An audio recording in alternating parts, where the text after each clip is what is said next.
Welcome to Shri Rajiv Gandhi IAS academy. Friends, இந்த வீடியோவில் இன்றைக்கி நடைபெற்ற டெட் பேப்பர் 2 எக்ஸாமுடைய தமிழ் ஆன்சர் கீ தான் பார்க்க போகிறோம். ஓகே, சரி வாங்க பார்க்கலாம். ஃபஸ்ட்டு வியங்கோள் வினைமுற்று எது அப்படின்னு கேட்குறாங்க. இதில் வந்து யசோதர காவியத்துடைய ஒரு பாடல் கொடுத்துருக்காங்க. ஆக்குவது ஏதெனில் அறத்தை ஆக்குக, போக்குவது ஏதெனில் வெகுளி போக்குக அப்படிங்கிறது. அப்போ ஆன்சர் வந்து ஆப்ஷன் டி. அடுத்தது 3 வார்த்தைகள் கொடுத்துருக்காங்க. அஞ்சு இலைஞ்சி சாம்பார் அப்படிங்கிறது. இது என்ன போலியாக இப்போ மாறி இருக்குது அப்படிங்கிறது தான் கேட்குறாங்க. ஃபஸ்ட்டு 5 அப்படிங்கிற வார்த்தை எல்லா எழுத்துமே மாறி 5 அப்படின்னு மாறி இருக்குது. அதே மாதிரி அதனால் இதை வந்து எல்லாமே முற்றிலுமே மாறினால இதை வந்து முற்றுப்போலி அப்படின்னு சொல்கிறாங்க. அடுத்தது இளஞ்சி அப்படிங்கிற வார்த்தை நடுவில் இடையில் இந்த லா அப்படிங்கிறது மட்டும் மாறி இலைன்னு மாறி இருக்குது. அதனால் இளைஞ்சி அப்படிங்கிறது இடைப்போலி. அடுத்தது சாம்பல் அப்படிங்கிற வார்த்தை இல் மட்டும் மாறி இர்ராக மாறி இருக்கு. அதனால் இது வந்து சாம்பர், அதாவது கடைப்பொலி அப்படின்னு சொல்கிறாங்க. ஓகே, ஏன்னா கடைசியில் மட்டும்தானே மாறி இருக்குது, அதனால். அடுத்தது மயங்கொலி பிழையற்ற தொடர் எது அப்படின்னு கேட்குறாங்க. முதல்ல மயங்கொலின்னா என்ன அப்படின்னா நா நா நா, இதில் எந்த நாவை எங்கே பயன்படுத்தணும் அப்படிங்கிறது நம்ம வந்து குழம்பிடுவோம்ல, அதுதான் மயங்கொலி. இதே மாதிரி பாருங்கள், லா லா லா இது எங்கே பயன்படுத்தணும் அப்படிங்கிறதும் நமக்கு வந்து குழம்பிடும். அதே மாதிரி ரா ரா இதுவுமே நமக்கு வந்து சில குழப்பங்கள் ஏற்படும். இதே மாதிரி பாருங்கள், கேள்விகள் கொடுத்துருக்காங்க. இதில் வந்து பாரதியாருடைய ஒரு பாடலை கொடுத்துருக்காங்க. அக்னி குஞ்சொன்று கண்டேன் அப்படின்னு ஒரு பாடல் ஆரம்பிக்கும்ல, அதோடைய லைன் தான் இதில் கொடுத்துருக்காங்க. உரியடி படத்தில் கூட இந்த பாட்டை வந்து இருக்குது, நீங்கள் வேணால் கேட்கலாம். ஓகேவா? இதில் பாருங்கள், இடையில் இருக்கிற சில லைன்ஸ் தான் இருக்குது. இதுக்கான கரெக்ட் ஆன்சர் வந்து ஆப்ஷன் சி, வெட்டி அடிக்குது மின்னல் அப்படிங்கிறது. மீதி ஆப்ஷன்ஸ் எல்லாம் பாருங்கள், வீர திரை கொண்டு விண்ணை அடிக்குது அப்படின்னு சொல்கிறாங்க, அது தப்பு. வீர திரை கொண்டு அப்படிங்கிற மாதிரி தான் அந்த பாடலில் வரும்.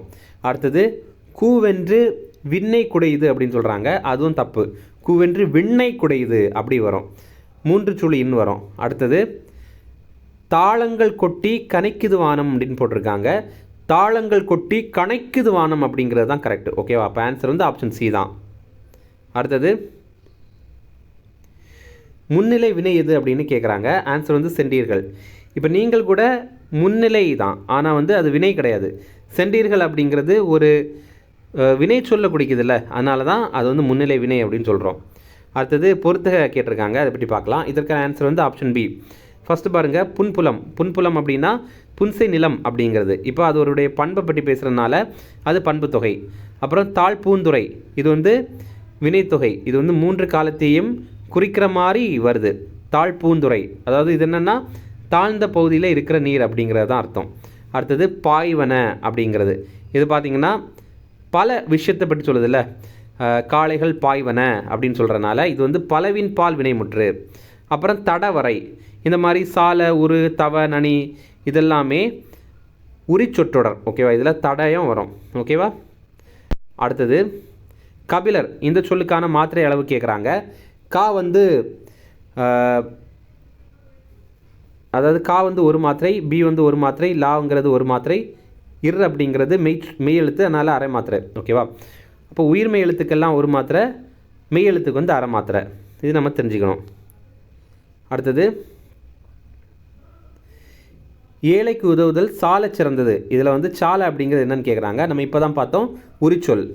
அடுத்தது வலியார் முன் தன்னை நினைக்கத்தான் தன்னின் மெலியார் மேல் செல்லும் இடத்து அப்படிங்கிறது. இது பார்த்திங்கன்னா இதில் எது முரண் அப்படின்னு கேட்குறாங்க. முரண் அப்படின்னா ஆப்போசிட்டாக இருக்கிறது இதெல்லாம் அப்படின்னு கேட்குறாங்க. வலியார் மெலியார் ரெண்டுமே ஆப்போசிட்டாக தானே இருக்குது, அதனால் அதுதான் ஆன்சர், ஆப்ஷன் பி. அடுத்தது கீழ்காணும் தொடரில் எது இடைச்சொல் அப்படின்னா மற்றொன்று. இப்போ மற்ற அப்படிங்கிற இடைச்சொல் வந்து ஒன்று அப்படிங்கிற பேர் சொல் கூட சேர்ந்து மற்றொன்று அப்படின்னா இடைச்சொல்லாக வந்திருக்கு. அடுத்தது 5ஆம் வேற்றுமையிலையும் 7ஆம் வேற்றுமையிலையும் இடம்பெறும் உருபு எதுன்னு கேட்குறாங்க. ஃபஸ்ட்டு பாருங்கள், ஆன்சர் வந்து ஆப்ஷன் டி, இல் இன் இந்த இரண்டும் 5ஆம் வேற்றுமையிலையும் வரும். அதேமாரி கண் இல் இந்த இரண்டுமே 7ஆம் வேற்றுமையிலையும் வரும்.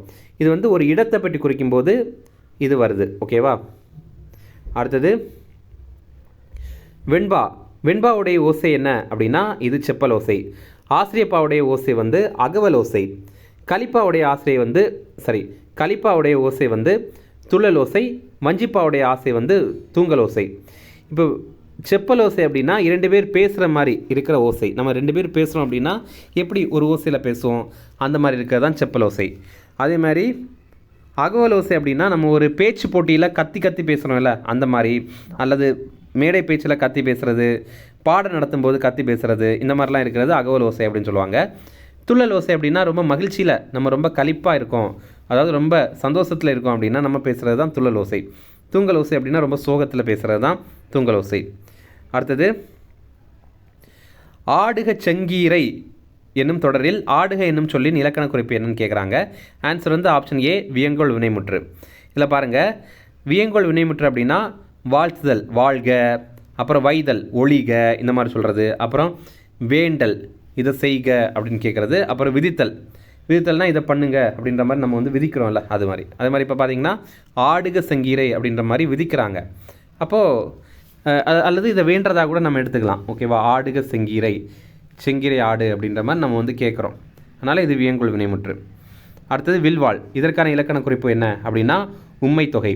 இப்போ வில்லும் வாழும் அப்படிங்கிறது தான் வில்வாள் அப்படிங்கிறத சுருக்கமாக கொடுத்துருக்காங்க.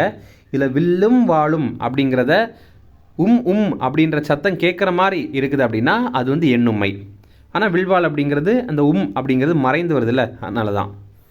அடுத்தது கற்றோருக்கு மட்டுமே விளங்குபவையாகவும் இலக்கியங்களில் மட்டுமே பயின்று வருபவையாகவும் அமையும் சொற்கள் எது அப்படின்னா திரிச்சொல். இப்போ பார்த்தீங்கன்னா வங்கம், அழுவம், இதெல்லாம் பார்த்திங்கன்னா படித்தவங்களுக்கு மட்டும்தான் தெரியும், ஆனால் பொதுமக்களுக்கு பொதுவாக படிக்காதவங்களுக்கு தெரியாது. அப்போ இதை வந்து திரிச்சொற்கள் அப்படின்னு சொல்லுவாங்க. அடுத்தது ஈரசை சீருக்கு வழங்கப்பெறும் வேறு பெயர் என்ன அப்படின்னா இயற்சீர். அடுத்தது உயிர்மை எழுத்துக்களில் மொழிக்கு முதலில் வராத எழுத்து எது அப்படின்னா ரா. இந்த ரா அப்படிங்கிறதுல எந்த ஒரு வார்த்தையுமே தமிழில் கிடையாது. அதாவது ரம்பம், ரப்பர், இதெல்லாம் தமிழ் சொற்கள் கிடையாது, வேறு சொற்கள் தான். ஓகே, அப்போது சில பெயர்கள் இருக்கே, ராவணன், ராமன் அப்படின்னா அதை தமிழ் படுத்துறதுக்காக தான் ஈ போட்டு ஆரம்பிக்கிறாங்க, இராவணன், அந்த மாதிரி அது வருது. அடுத்தது கா வரும், மா, இதெல்லாமே தமிழில் வர சொற்கள் தான். ஞா கூட வரும். இப்போ ஞாயிறு பாருங்கள். அதே மாதிரி நெமலி அப்படிங்கிறது, நெமலி அப்படின்னா நாய் அப்படிங்கிறது தான், இது பண்டைய தமிழ் சொல். அடுத்தது உருண்டு தவிழ்ந்து நெளிந்து பாயும், இதில் எதெல்லாம் வினையெச்ச சொற்கள் அப்படின்னு கேட்குறாங்க. உருண்டு, தவிழ்ந்து, நெளிந்து, இந்த மூன்றுமே வினையெச்ச சொற்கள். ஆப்ஷன் வந்து பி. இது எப்படி நம்ம கண்டுபிடிக்கலாம்னா இதெல்லாமே உருண்டு தவிழ்ந்து அப்படின்னு ஊ அப்படிங்கிற சத்தத்தில் முடியுது பார்த்தீங்களா, அதனால் அப்படி ஈஸியாக கண்டுபிடிக்கலாம். இல்லாமல் நம்ம வந்து கொஞ்சம் கூட ஆழமாக நம்ம படிக்கணும் அப்படின்னா ஒரு வினை எப்படிப்பட்ட வினை அப்படின்னு சொல்கிறது தான் வினையெச்சம். இப்போ பாருங்கள், பாயும் அப்படிங்கிறது ஒரு வினை, பாயிறது அப்படிங்கிறது ஒரு வினை. அது எப்படி பாயுது, உருண்டு தவிழ்ந்து நெளிந்து பாயுது அப்படின்னு சொல்லும்போது அது வினையெச்சம். அடுத்தது நிலைமொழியின் இறுதி எழுத்து உயிரெழுத்தாக இருந்தால் அஃது டேஸ் எனப்படும். இதற்கான ஆன்சர் ஆப்ஷன் டி, உயிரீட்டு புணர்ச்சி. இப்போ மா, இலை, பலா, சுளை, இதெல்லாம் பார்த்தீங்கன்னா ஆ அப்படிங்கிற சத்தத்தில் முடியுதுல, பலா, மா அப்படின்றதுல, அதனால் வந்து உயிர் ஈராக வந்து புணர்ச்சி பெறுது, அதனால் இது வந்து உயிரீறு புணர்ச்சி அப்படின்னு சொல்லுவாங்க.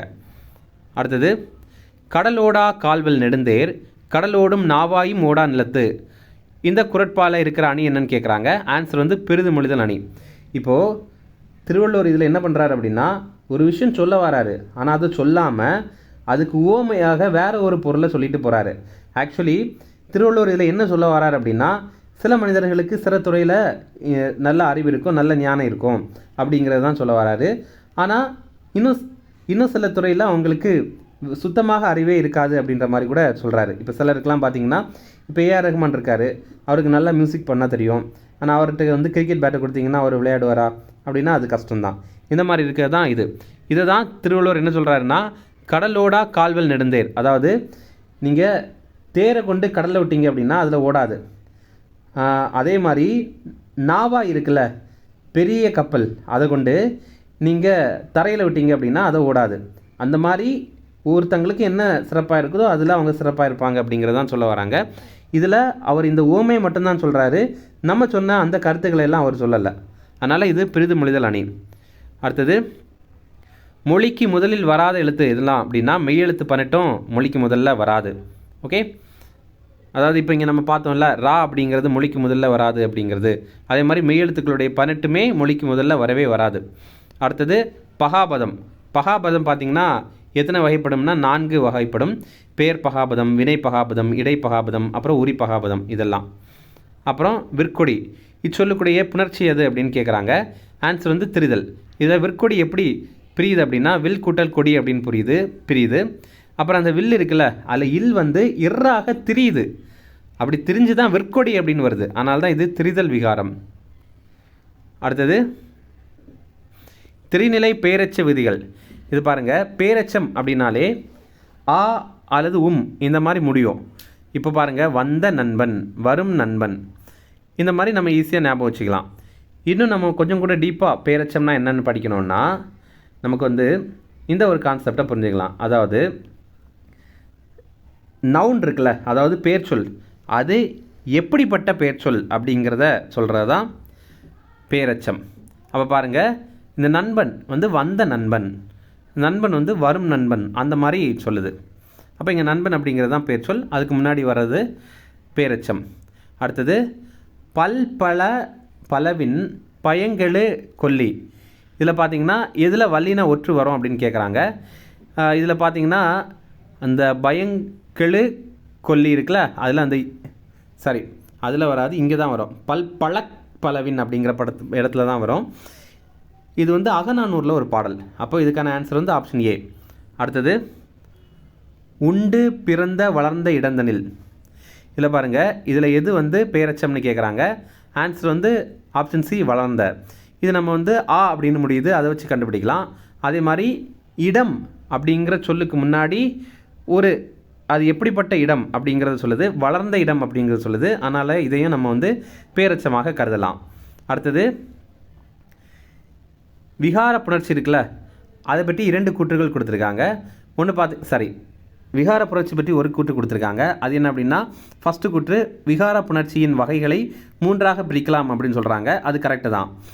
தோன்றல் விகாரம், கெடுதல் விகாரம், திரிதல் விகாரம், இந்த மாதிரி 3ஆக பிரிக்கலாம், கரெக்டு தான். 2வது கூற்று பார்த்தீங்கன்னா ஊருக்கு செல் என்பது 4ஆம் வேற்றுமை தொடர் அன்று அப்படின்னு சொல்கிறாங்க. அது தப்பு.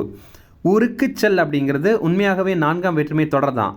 அதனால் 2வது கூற்று வந்து அது இல்லை, அன்று அப்படின்னு கொடுத்துருக்காங்க. அதனால் ஆன்சர் வந்து ஆப்ஷன் ஏ, 1 சரி, கூற்று 2 தவறு. அடுத்தது